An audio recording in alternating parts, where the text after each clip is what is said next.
Howdy everybody, Colorado biker again. Time for another daily walk. And today's subject matter, we're going to keep on with the food. So I figure we'll do that for most of the week this week. So when it comes to the food, when you're buying food, when you're getting food, let's start with the short-term stuff I talked about yesterday. Now, the short-term stuff is stuff that you normally keep in your house. It's the stuff that you normally have, you eat on a regular basis. It's stuff that you always have. You know, what's in your cupboards. It's what's in the refrigerator. It's what's in the pantry. So, the idea is to keep a decent supply of it along. I suggest starting with buying an extra little bit here and there. Having enough of a supply on hand to where it'll last you up to 2 weeks to a month of just your regular food supply. And I know for some people that can be a bit of a struggle. So financially it can get expensive.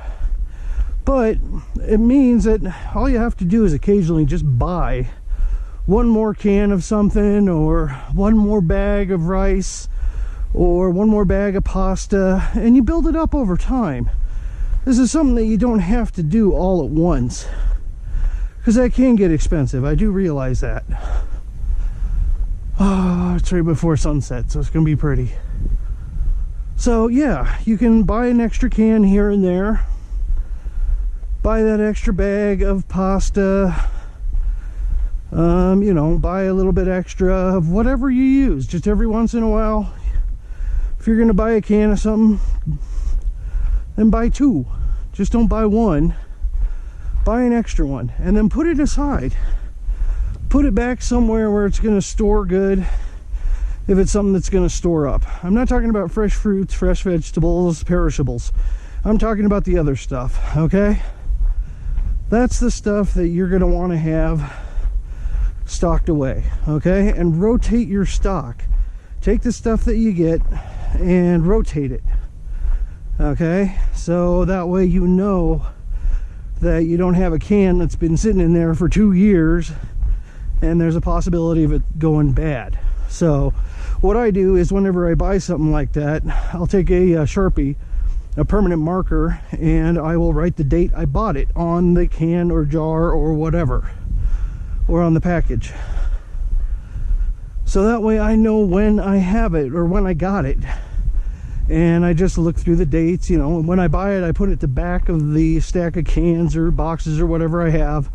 So that way I'm pulling from the front whenever I'm preparing food. So I'm using the oldest stuff first. So I just keep putting the stuff that I buy at the back of the stack or pile. Ooh, a murder. A whole murder of crows. Look at that. There's a whole bunch of them. And yes, that is what a flock of crows is referred to. It's a murder. A murder of crows. There's a bunch of them.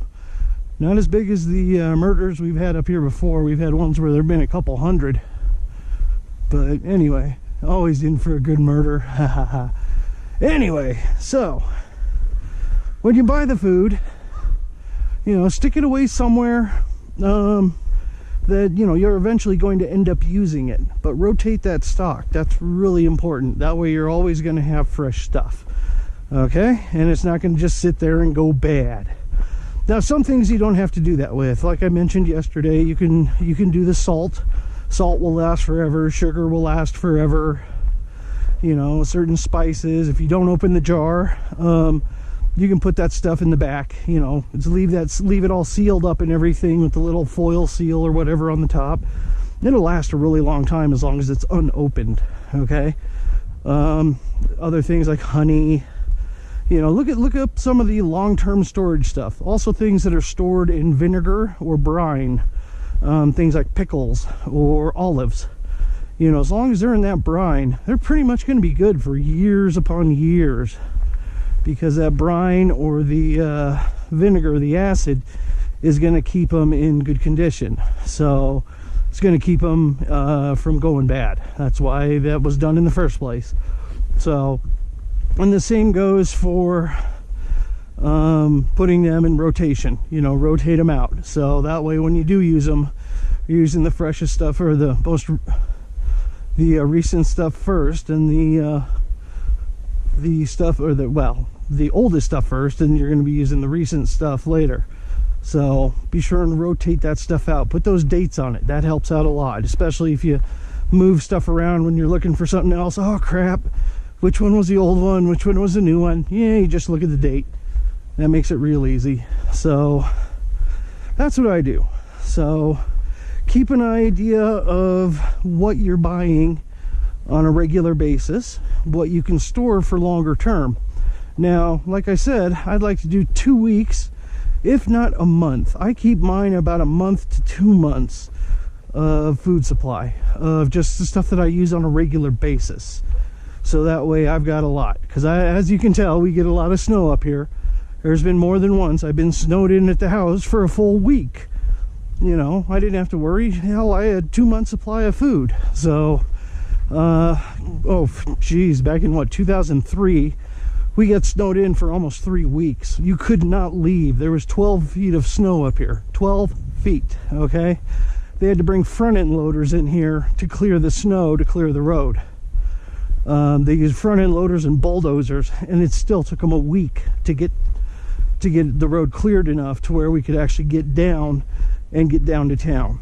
Okay, so but that was 3 weeks, and during that 3 weeks I actually had to dig into my preps because I had to feed 5 of my neighbors, 5 households.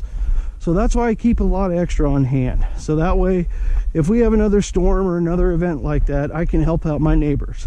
Okay, I'm not going to break into my long-term preps for, you know, 1 or 2 weeks. So, but I will break into what I have. You know, I knew I was going to get out in a couple weeks anyway, so I was like, yeah, why not? Here, have this, you know. And then a lot of the neighbors repaid me in kind. Actually gave me back more than I gave them, so it worked out. A little bit of karma came back to me there, so that was good. So anyway, all right, today's overlook. Oh, you can definitely see Pikes Peak today, way off in the distance. It's cleared up quite a bit. Let's see here. It's getting nicer and nicer. Spring is here. Spring has sprung. Yahoo! But unfortunately, the rest of the week is supposed to be kind of crappy.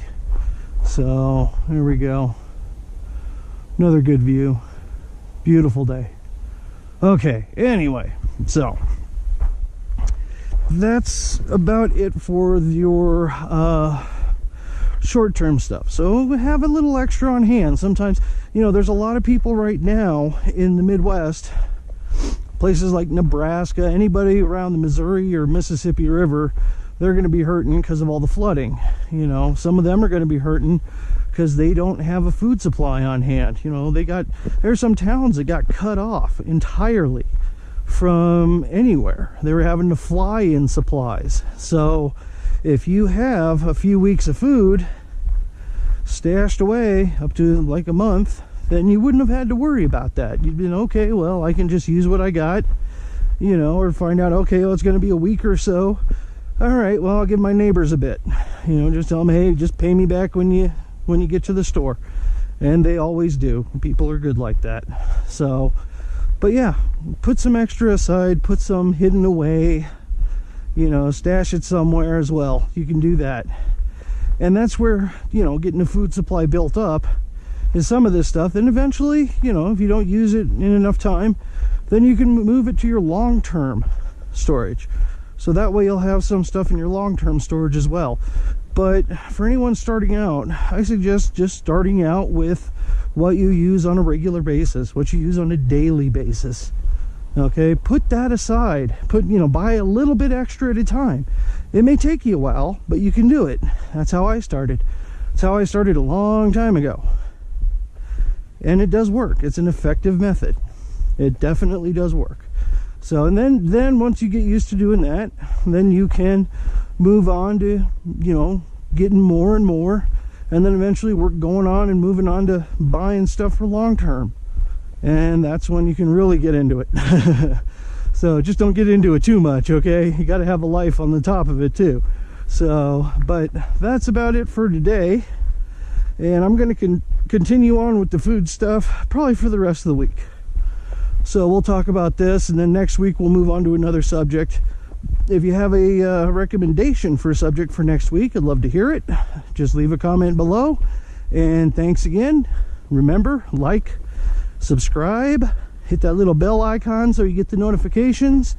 And that's it for now. So remember, until next time, keep on prepping.